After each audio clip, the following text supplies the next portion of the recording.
Thanks, Eva and Antonio. I'd like to welcome next and finally our second discussant, Margaret Lund. So Margaret has had a 30-year career in employee ownership, beginning at the NCO as it happens. She holds a master's degree from the RLO School at Cornell University, and she's working as a consultant specializing in community development and finance and shared ownership strategies. She's also the author of several publications on topics about cooperatives, most recently a chapter on multi-stakeholder cooperatives in the forthcoming Edward Eiger Handbook on Cooperative and Mutual Enterprise. Please welcome Margaret Lund.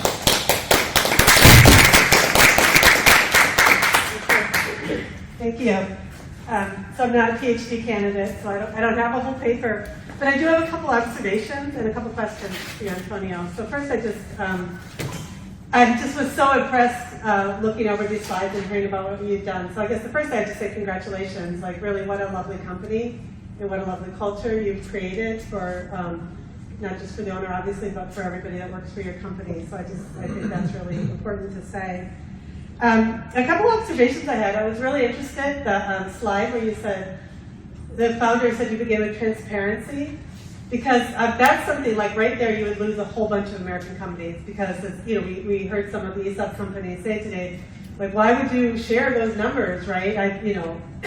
And I thought, I think it was Jennifer put it well, she was like, you know what, put that fear behind you and just move forward.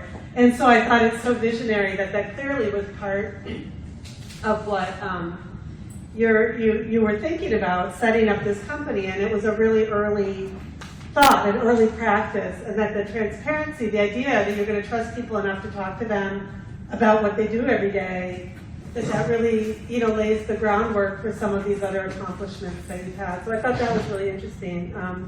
Another thing, I just want to say, and again, I work mostly with cooperatives. And so I thought it was so fascinating, your profit sharing, that there's this division between some money you get this year because it was a good year, and so here's your cash. And some of the employees were basically profit sharing, but they invest in the company longer term. And then somebody that just belongs to the company because it's a risk, it's a pool that the company needs to deal with hard times or whatever.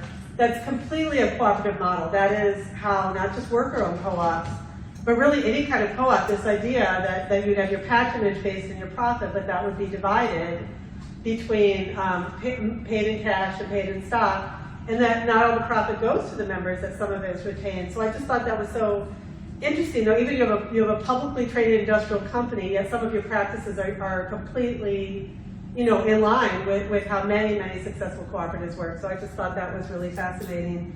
And the third thing I want to point out, like a lot of the research we're talking about, people talk about what wages are paid or what's the revenue, or because that's data that we can get, right? But the idea that the accident rate is lower, like that's also data, and we're sort of thinking about, like, are these good jobs? Like, are people paid enough? Are they paid the same? Just the idea of like working in a company, an industrial company, where they really care that the accident rate is low, like you're going to keep your limbs and your whatever. Like that's really important, and I think that's a thing, that maybe there's some other data points that we can start to measure about company performance, that aren't just about pay, but about like how do you, because employee surveys are sometimes a little squishy, although your employee survey results are obviously excellent. But what other ways can we measure and say that this is a company, that really cares, that behaves differently from the other companies in that industry? And so it just really struck me that that's a clear one. And that's also something that you see, I literally don't know the ESOP company data, but you see that in cooperatives also. And you also see that data of your insurance rate, your loss ratios be lower. So I see that across sectors, not just in worker co-ops, but in other industries. In housing co-ops, their insurance costs are really low because the members take care of the property. And in worker co-ops in certain sectors with high workers, where the sector has a high workers comp, there are a lot of injuries, you see the workers co-ops in that sector having much lower accident ratios and worker compensation costs because they behave differently in the same industry. They structure their equipment differently in order to reduce, and they do that because they're co-op and because they're employee owned and because they care. So anyway, I just thought it was so interesting in this company that's very different from all of these other kinds of ones. You still have very similar kinds of results. So So those are just observations. So my two things I would love you to talk a little bit more about. So one of them is this idea of environmental sustainability, because clearly that's something that's important to your company as well. I mean, you get high rating and the ship. So it's just if you see an intersection between the employee ownership and the environmental sustainability, I mean, do they come from the same thought, or do they reinforce each other, or did one come first and then the other? So I'm kind of interested in that question. And the other question I'm interested in was governance, because of course one of the really big differences between worker co-ops and ESOPs in the US is that in co-ops, employees have a role in governance, and in ESOPs they don't have that role. And so I thought it was so interesting that in your company they do that, right? And if that, where that came from, where that idea comes from, do you think it makes a difference? Do you think employees think that's important? Like, is that important to them that they get to have that vote every year? So if you could just talk a little bit more about sustainability and governance, I would love that. Sure. I don't know about everybody else. But thank you. Thank you very much, and she made me feel really better because she was like giving a lot of praise to me. Thank you very much. And yes, about sustainability is being really a huge issue in South Korea, but I guess like it started a lot earlier in here in Europe, I guess, because we are basically following the policy of the US in Europe, because you guys think a lot further about environmental issues and sustainability issues before us.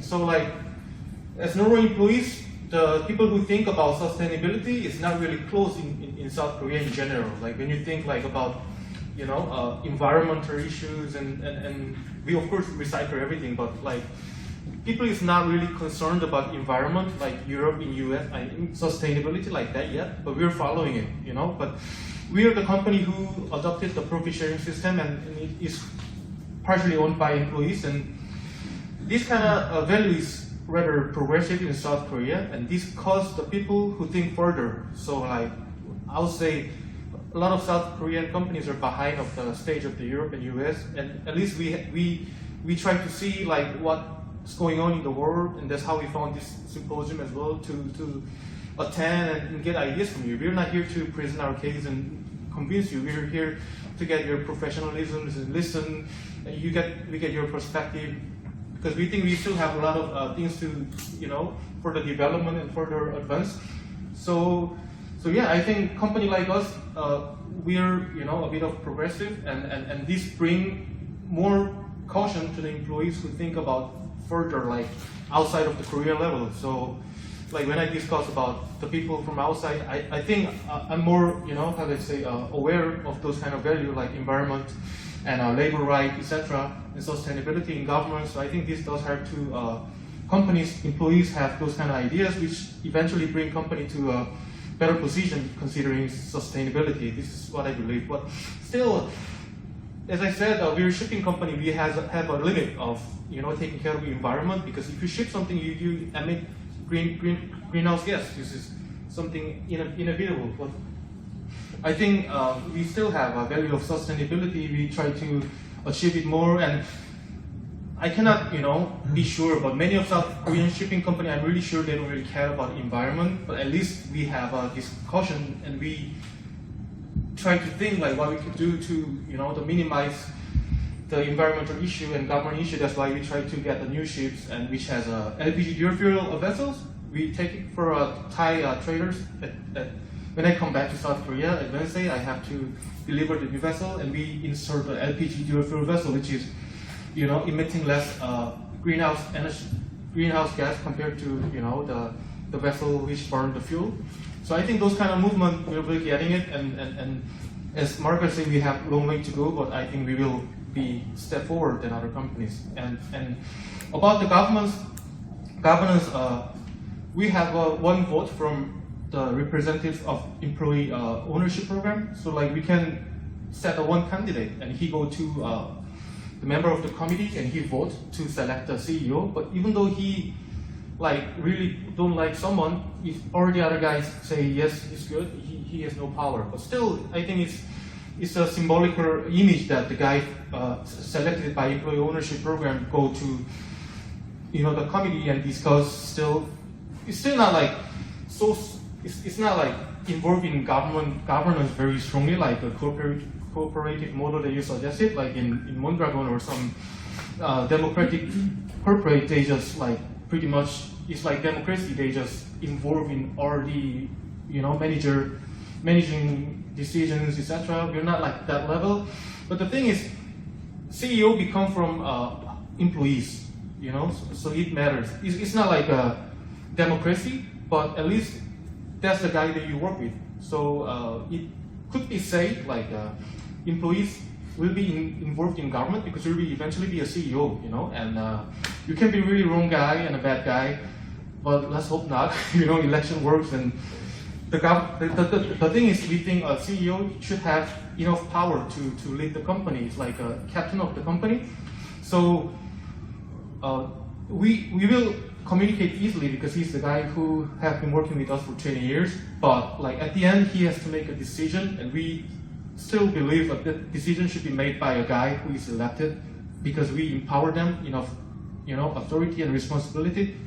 And that's our governance model. We could, of course, consider your model like cooperative models, like at least employees can send their voices about the welfare, or they're related like HR. From there, we could start more developed model. That's why we're here to get ideas from you and see the papers and consider what could be a good option for us.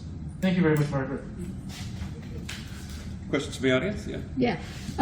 I was interested in the CEO content that I wanted to talk about, but so I want to make sure I got it right before I ask the next question. Did you say once they're sort of elected or chosen by the group, the committee that chooses them, that they go for 3 years and then get renewed for another 3 years? So what happens at the end of their 6th year or their 3rd year? Do they go back to a previous job? Do they have to leave the country? No, joking. Like, what do they do after they've hit their 3 or their 6? So after 3 years, we don't have a case of the guy who got fired after 2 years. Good. So that's fortunately we didn't have the case. So it's at least 6 years.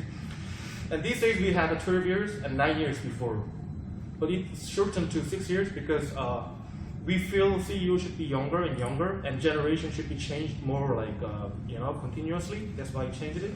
And after 6 years, he become a chairman of the company, but he doesn't have any authority. He's not a board member. His name is chairman, but he's just basically the guy who come to company and see around. He doesn't have any power, but he audit the current CEO because current CEO could make a wrong decision, and he just watch closely. And if he does something really stupid and not right, he's the guy who can speak up the voice. So this is like his role is make current CEO become more cautious. How do I say? I don't know. Yeah, cautious. More careful and Yeah. more like he get more nervous. Like he cannot be like Putin, for example. Let's say. So because if you have a power for like 3-6 years, you get addicted to the power, and you eventually could become like a guy like that. And there should be someone who see it and who make him feel like he doesn't own everything. So that's why we had the former CEO for 6 years. Yeah, I hope I explained you. Yeah, I think so. After chairman of the auditing 6 years, he have to retire. Yeah, I mean he done enough for 12 years in a high top level. Yeah. Thank you. That's it. Yeah. Okay. Okay. Yeah, thank you for your great presentation. I think the success story of KSS line is incredible. So makes me really want to visit the company as a case study.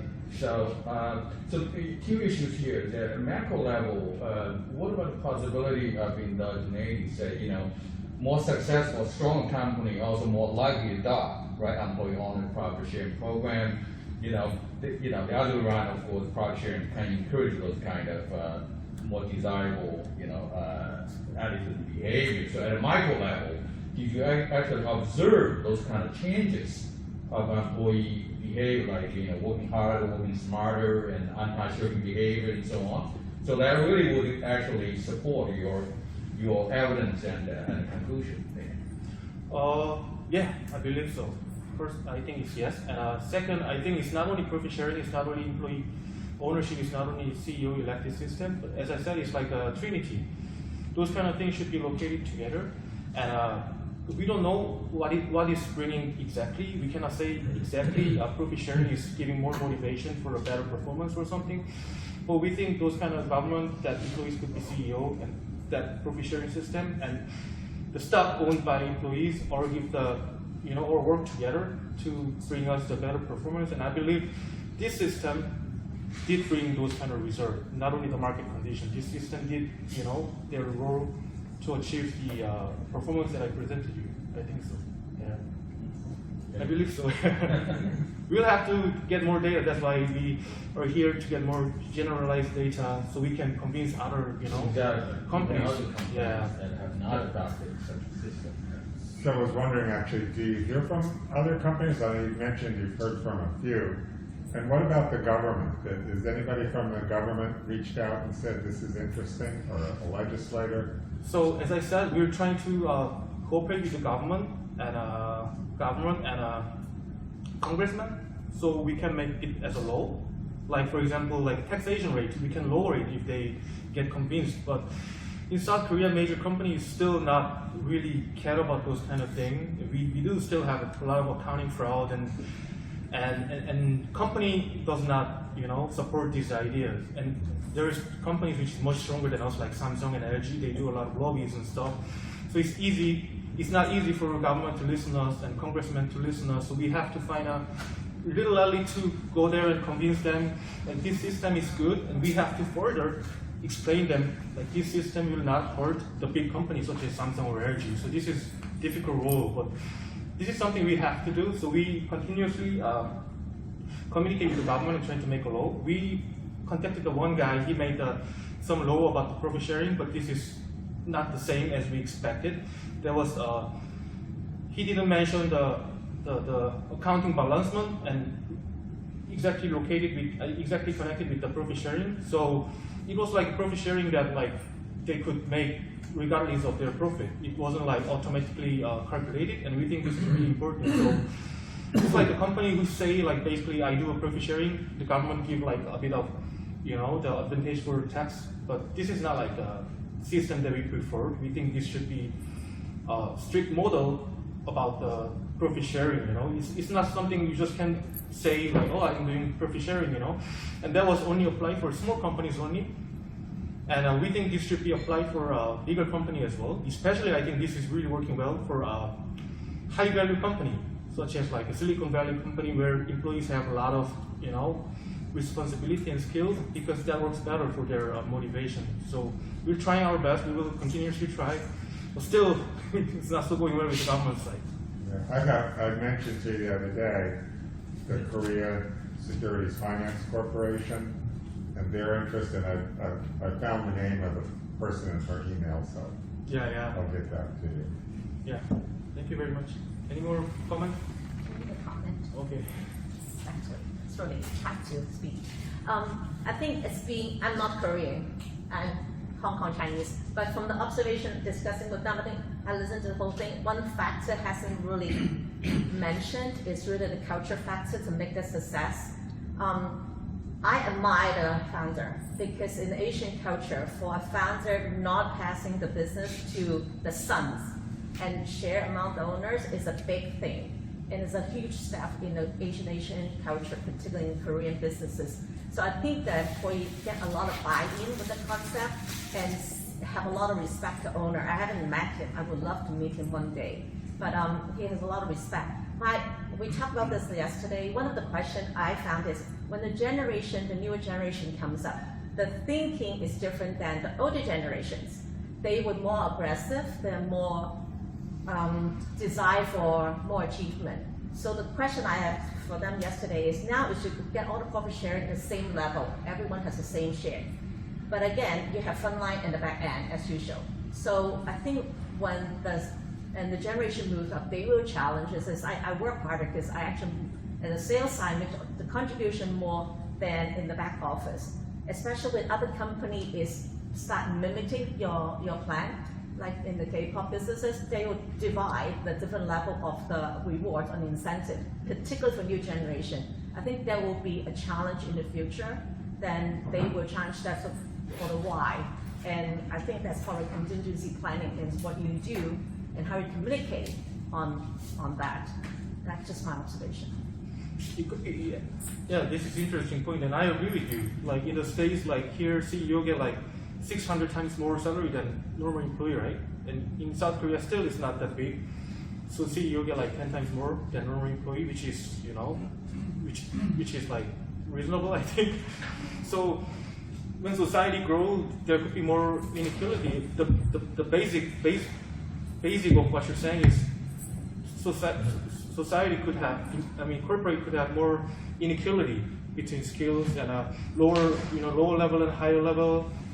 And it could be possible. We have to be prepared. But as I said, if you're at the high level, if you do business, really good business in California or London, you bring a company like $10 million, you have to be respected, you know.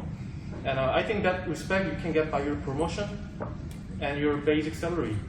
Like if I move around the world and make a lot of good deals, they can promote me to a better position and make me team leader, division leader, and make my basic salary is like $20,000. And the guy, I just think the profit sharing less incentive drive.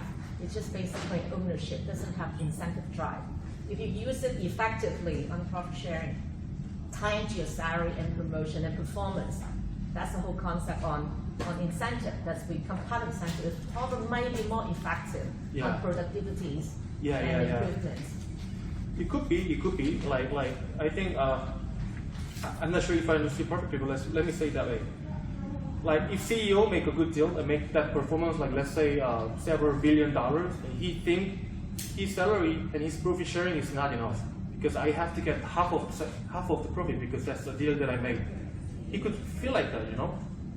At the end, it could be true, maybe, but in a basic, I think as a person who works in this company, I want to keep our concept. Because he could think like that, but our company does not allow to think like that. If you think like that, you could go to set up your own business and do your own thing. Because it's not like, I always think like that. The guy who work and make a business, they think it's their job. Like I go to London, make this business, I went to Singapore, make this business. But if this company didn't exist, you couldn't have achieved it. So company gave you all the opportunity, it wasn't you, you know? Maybe this guy could do exactly the same work, even though that wasn't new. So he thinks that's his, you know, achievement. But at the end, I think it's the company's achievement, so he has to respect it. So I think we have to keep this system because all the guys have to be feeling they have to have some sort of respect about the company because at the end, it's the company organization who gave the chance, not him. If he wanted, he had to set up the business a long time ago. It's my opinion, you know, and I think we have to see other perspective as well. It's like when they make really good achievement, they want to get compensated samely. But at the end, I think if you have enough money, maybe at some point you don't really need it anymore. I mean, ideally. As I said, if you become a CEO, you have a chance to do your self-actualization, which you can, you know, do whatever you thought about your entire life and make it happen in the company and prove it to the society. Like my idea is right, you guys have to take it, and this is like really huge satisfaction that, you know, compensation cannot be compared, in my opinion. So I think if you become a CEO or key member of the company, they make a good deal, and if they want, they could go to Singapore, London, and get hired again, you know. But in my opinion, we want to keep this system and make them a little bit more humble about their achievement, so we can continue with this system, and there's no such a huge inequality between the key man and the lower people. I mean, there's already difference, like 10 times, 20 times, and I think that it's enough, you know. Somebody say I have to get like 600 times more than them. I don't think that's right, you know. Everyone cannot be 600 times more, you know, better than the other guy. I think all the incentive plan culture takes a big part of the plan design. Sure. It's a big factor of it. Sure. Anyway, I hope I explained your question. No, I'm fine. Yeah. I'm just raising the point that the culture makes a big part of any incentive plan. That's right. For the success of it. Yeah, that's right. I think your suggestion and question, by the way, was really important because that could be the future that we have to encounter, you know. So we have to prepare, and when the time comes, we have to persuade the employees, you know, respect our company's policy. At the same time, we have to respect them and make them satisfied as well, because they will be key important people. We don't want them to leave the company because of this system, so we will have to deal with them. And I think people can convince, because idea of this profit sharing system is not wrong, and people should be, happy when they get more, like 10 times more than the other. It doesn't have to be 200, 600 times, in my opinion. So we will have to continue in our culture, and we will have to try our best. Yeah, thank you very much for your question. Okay. Yeah, I have how interesting it is the case of your company. My question is about the trade unions. So you didn't mention the trade unions in your speech. So as we know, the trade unions in South Korea is very strong and militant. So is your company unionized or has been unionized, or are some of employees union members? And what's the attitude of your senior management towards the trade union? How they deal with them? Thank you. That's a very good question. Very good question indeed. We have a union for seafarers, because they have to negotiate all the time. Their characteristics of the work is a bit different. They can move to Mars, they can move to another Amazon shipping country. So they are working at the ship.